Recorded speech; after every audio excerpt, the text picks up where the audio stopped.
Welcome to my new vlog. Good morning, Radhe Radhe, જય શ્રી કૃષ્ણ.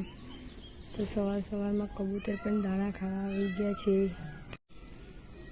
કાશવી ઊંઘી છે એટલામાં હું ચા પી લઉં અને ફટાફટ કચરો વાળી દઉં. અને સાવને લઈને તૈયાર થઈ ગયા છે અને કચરો વાળી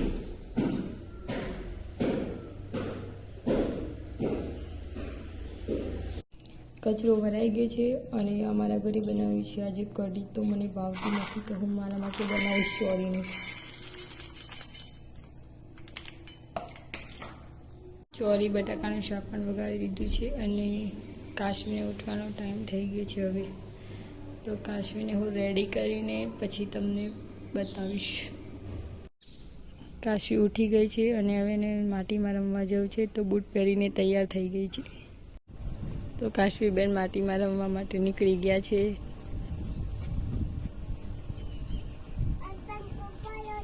હા, એ પંખો ફરે છે. પપ્પા અંદર છે ને એટલે બેટા એસી ચાલુ છે. એ છે ને પંખો છે એસી નો.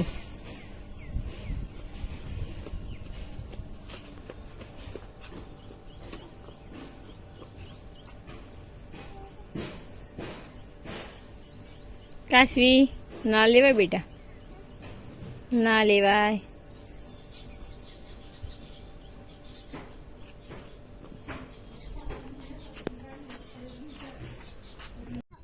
ક્યાં આવે છે ગાડી? બંને બાજુ જોવાનું. કપડાં ડ્રાય થઈ ગયા છે અને સૂકવી દીધા છે અને એટલામાં કાશવી ખેતરમાં ગઈ છે. એટલામાં હું ફટાફટ વાંચવા બેસું. કાશવી બેન ભણવા બેસી ગયા છે.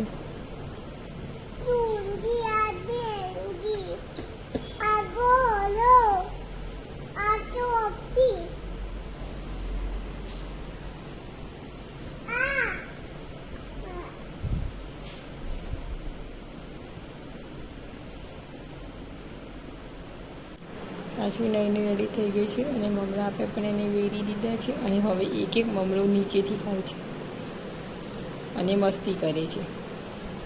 કાશવી ઉઠી ગઈ છે. શું કરવું છે બેટા? પીપી કહે ચાલો લઈ જાઓ બહાર. આવો.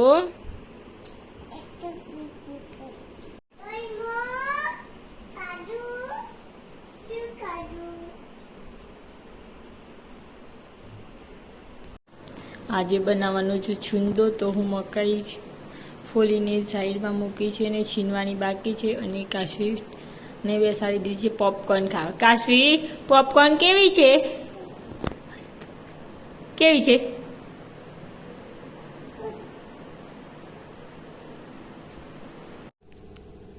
અત્યારે વાગ્યા છે સાંજના 5 અને દૂધીનું શાક વઘારી દીધું છે. લોટ બાંધવાનો છે, ખીચડી બનાવવાની છે અને રીંગણનું શાક બનાવવાનું છે. તો હું ફટાફટ રીંગણ સમારી દઉં અને લોટ બાંધી દઉં. રીંગણનું શાક પણ વઘારી દીધું છે, ખીચડી પણ તૈયાર થઈ ગઈ છે અને દૂધીનું શાક પણ તૈયાર થઈ ગયું છે. હવે એટલી વારમાં કચરો વાળી દઉં. વિડીયોમાં બધું બતાવવાની કોશિશ તો કરી છે કારણ થોડું રહી પણ જાય છે કારણ કે કાશવીને પણ રાખવાની અને વિડીયો પણ ઉતારવાનો હોય છે એટલે અમુક વસ્તુ રહી પણ જાય છે. અને ક્યારેક એવું પણ થાય છે કે વિડીયો મતલબ ફોટોસ ને વિડીયો બંને શૂટ કરવાના હોય તો ફોટોસ પડી જાય ને વિડીયો રહી જાય છે.